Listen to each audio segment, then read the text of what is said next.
سب سے پہلے جو ایک خطرناک سی خبر آ رہی ہے کہ ڈرون حملہ ہوا ہے پاکستان میں ایک بار پھر۔ میں اس خبر کو دیکھ کے پریشان ہوں۔ ISPR کا ورژن یہ ہے کہ انہوں نے ایک آپریشن کیا ہے دہشت گردوں کے خلاف، اور یہ گراؤنڈ آپریشن تھا، تو ان کی طرف سے تو یہ کہا گیا ہے، اور انفارچونیٹلی ان کے مطابق جو اب تک اطلاعات آ رہی ہیں کہ کراس فائرنگ میں 2 بچے بھی شہید ہو گئے ہیں۔ دوسری طرف جماعت اسلامی کے سینیٹر مشتاق غنی کیا کہتے ہیں کہ جنوبی وزیرستان کے تحصیل لدھا علاقہ زنگاڑا خدوخیل مارکیٹ پر ڈرون حملہ، 5 سال کے 2 بچوں کی شہادت کی اطلاع، یہ انہوں نے کہا ہے۔ خراسان ڈائری یہ بھی لکھتے ہیں کہ 2 بچے A4.5 ڈائج ان سسپیکٹڈ ڈرون سٹرائک۔ یہاں بات ختم نہیں ہوتی، سراج الحق صاحب بھی ایسی کوئی بات کرتے ہیں کہ حکومت بتائے کہ جنوبی وزیرستان میں یہ بچے کس جرم میں شہید کیے گئے اور ان کا قاتل کون ہے۔ انہوں نے تو صرف اتنی بات کی۔ صحافی امیر عباس لکھتے ہیں کہ جنوبی وزیرستان کے علاقے زنگاڑا خدرائی کلئی میں مبینہ ڈرون حملہ اس وقت ہوا جب علاقے کے لوگ مقامی دکان پر تقریباً 5:30 بجے جمع ہوئے۔ 5 سے 7 سال عمر کے 2 بچے انعام اور شاہد دکان کے قریب سے گھر جاتے ہوئے حملے کا شکار ہوئے۔ تصویر دل چیر دینے والی ہے، اس قتل کا جواب کون دے گا؟ اور میں نے تصویریں دیکھی ہیں، یہاں میں آپ کو دکھا نہیں سکتا۔ صحافی عمران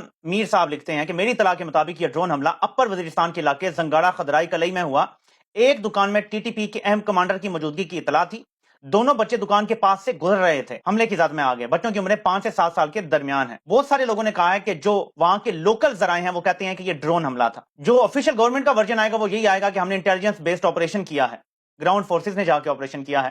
میں نے سبق یہ سیکھا ہے، میرے پاس کوئی کنفرم اطلاع کرنے کا کوئی ابھی ذریعہ نہیں ہے، واٹس ایپ پہ بھی چل رہا ہے، لوگ بتا رہے ہیں جی ہم اس علاقے سے ہیں، ہمیں یہ پتا ہے، لیکن سر میں نے اپنی آنکھوں سے تو نہیں دیکھا نا ڈرون ہوتا ہوا۔ میں آپ کو صرف پاکستان کی ہسٹری سے کنیکٹ کر کے بتا دیتا ہوں۔ ہم سے جھوٹ بولا گیا کہ فاطمہ جناح غدار ہیں، ہم سے جھوٹ بولا گیا کہ شیخ مجیب غدار ہیں، بنگلہ دیش توڑنے کی وجہ صرف سیاستدانوں کو کہا گیا، ہم سے کتنا بڑا جھوٹ بولا گیا، ملک توڑ دیا گیا۔ سبق یہ کہتا ہے کہ انہوں نے ہمارے ساتھ ہمیشہ جھوٹ ہی بولا ہے۔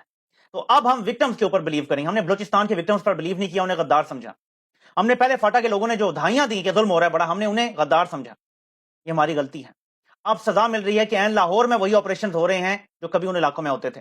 یہ سزا ہے ہم سب کے لیے، یہ ان لوگوں کی آہیں ہیں جو لگی ہیں ہم کو۔ تو اب ہم وکٹمز کو بلیو کریں گے۔ وکٹمز اگر کہہ رہے ہیں وہ وقتی غلط بھی ہو سکتے ہیں، ہو سکتا ہے ڈرون نہیں ہوا، ہو سکتا ہے ادارے سچ بول رہے ہوں، لیکن اب ہمیں پہلے وکٹمز کو بلیو کرنا ہے، ان کی بات ماننی ہے۔ جب ہمارے سامنے کنکریٹ ایویڈنس آ جائے گا، ویڈیو پروف آ جائے گا کہ ڈرون نہیں ہوا تھا بلکہ ایسے ہوا تھا، تو پھر ہم مان جائیں گے کہ ٹھیک ہے وہ سچ کہہ رہے ہیں اور یہ انٹیلیجنس بیسڈ آپریشن ہی ہوا ہے۔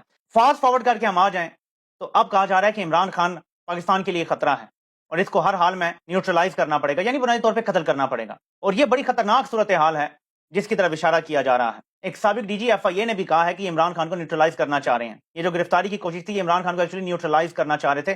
تقریباً بہت سارے ریٹائرڈ لوگ جو جانتے ہیں کہ یہ گیمیں کس طرح کھیلی جاتی ہیں، وہ سب متفق ہیں کہ یہ عمران خان کو گرفتار نہیں قتل کرنا چاہتے ہیں۔ اب ان 2 چیزوں کو کنیکٹ کریں۔ میں کنیکٹ نہیں کروں گا، آپ کو شہید ارشد شریف اور شہید زندہ ہوتے ہیں وہ آپ کو کنیکٹ کر کے بتائیں گے، میں صرف آپ کو سنوانا چاہتا ہوں۔ ملزم عمران خان کا سب سے پہلا اور سب سے بڑا جرم ہے ایک قداور شخصیت ہونا۔ اس نے امریکہ کو فوجی اڈے دینے سے انکار کیا، ایبسولوٹلی ناٹ کہا۔ اسرائیل کو تسلیم کرنے کا کہا گیا تھا نا، تو کیوں نہ کیا؟ پاکستان میں سامراج کی بات نہ ماننا جرم ہے۔ عمران خان اسی سامراج کا مجرم ہے۔ اب یہ مڈل کلاس عمران خان اشرافیہ کے سامنے کھڑا ہوگا، ان کی بات کی نفی کرے گا، مقابلہ کرے گا، اور تو اور لوگوں کو بھی ورغلائے گا کہ ایک اللہ کے سوا کسی سے نہ ڈرو۔ یہ کار سرکار میں مداخلت ہے، یہ عمران خان کا جرم ہے۔ عمران خان نے ایبسولوٹلی ناٹ بولا، اس کی سزا دی جا رہی ہے۔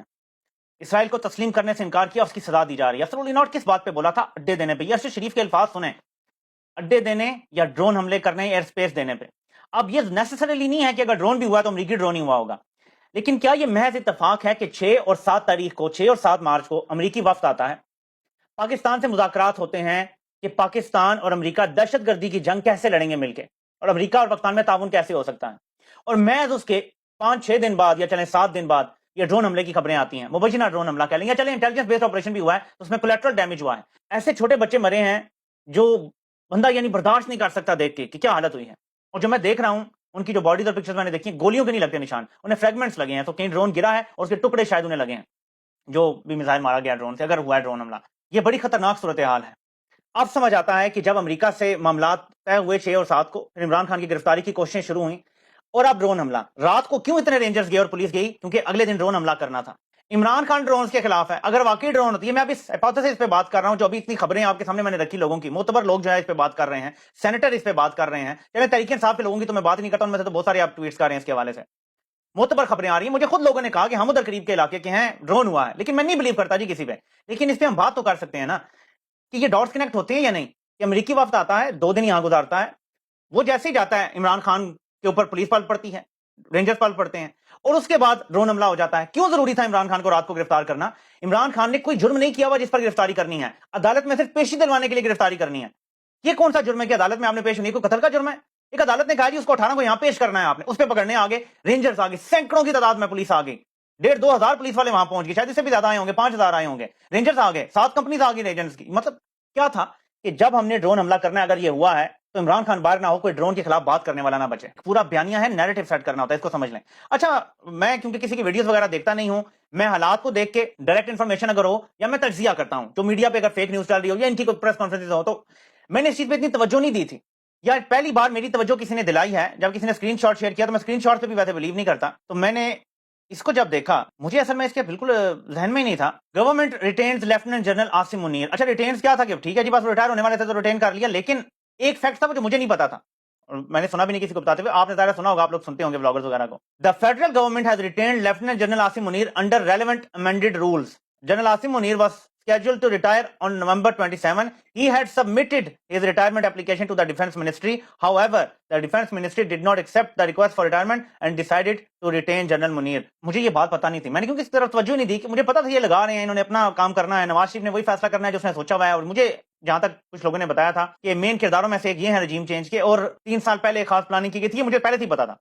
میں برحال شروع میں یقین بھی نہیں کرتا تھا اس بات پہ، تو میں نے اس پہ اتنی توجہ نہیں دی. لیفٹیننٹ جنرل عاصم منیر نے اپنے ریٹائرمنٹ کے ڈاکیومنٹ دستخط کر کے بھیج دیے تھے منسٹری آف ڈیفنس کو. صرف منسٹری آف ڈیفنس نے دستخط کرنے تھے اور ان کی ریٹائرمنٹ ہو جانی تھی. انہوں نے یہ کرنے کے بجائے اس کو روکا، رد کیا اور پھر گورنمنٹ نے آرمی چیف بنایا. اب پاکستان میں ایسے ہی ہو جاتے ہیں ایسے کام. اتنا کیا ضروری تھا؟ کیا باقی کوئی لیفٹیننٹ جنرل کم تھے کسی سے؟ دیکھیں میرا ہمیشہ سے یہ ماننا ہے کہ 7 لاکھ کی فوج میں سارے اتنے اہل ہیں کہ کوئی بھی اس عہدے پہ آ سکتا ہے، کوئی کسی سے کم نہیں، کوئی کسی سے برتر نہیں ہے. تھوڑا بہت 19-20 کا فرق ہو سکتا ہے آپ کی ابیلٹی کا. تو کیا وجہ تھی کہ ایک بندے نے ریٹائرمنٹ کے پیپر بھی بھیج دیے، وہ پیپر ریجیکٹ کیا گیا کہ ریٹائر نہیں کرنا جی، آپ کو چیف بنانا ہے. یہاں سے پھر وہ لنڈن پلان کی بات شروع ہوتی ہے کہ جی لنڈن پلان ہے کوئی، کیونکہ آپ کسی کو کیوں ریٹائرمنٹ سے نکال کے ریٹائر ہونے، بیسیکلی تو ریٹائر ہو گئے، انہوں نے لکھ بھیج دیے پیپر، مینز وہ ریٹائر ہو گیا اپنے کتابوں میں. ایک بندہ ریٹائر ہو گیا، پیپر اس نے بھیج دیے، آپ نے اس کی ریٹائرمنٹ ختم کی اور آپ نے اس کو آرمی چیف بنا دیا. یہ حیرانی کی بات ہے اور یہیں سے پھر سارے خدشات جو ہے وہ جنم لیتے ہیں.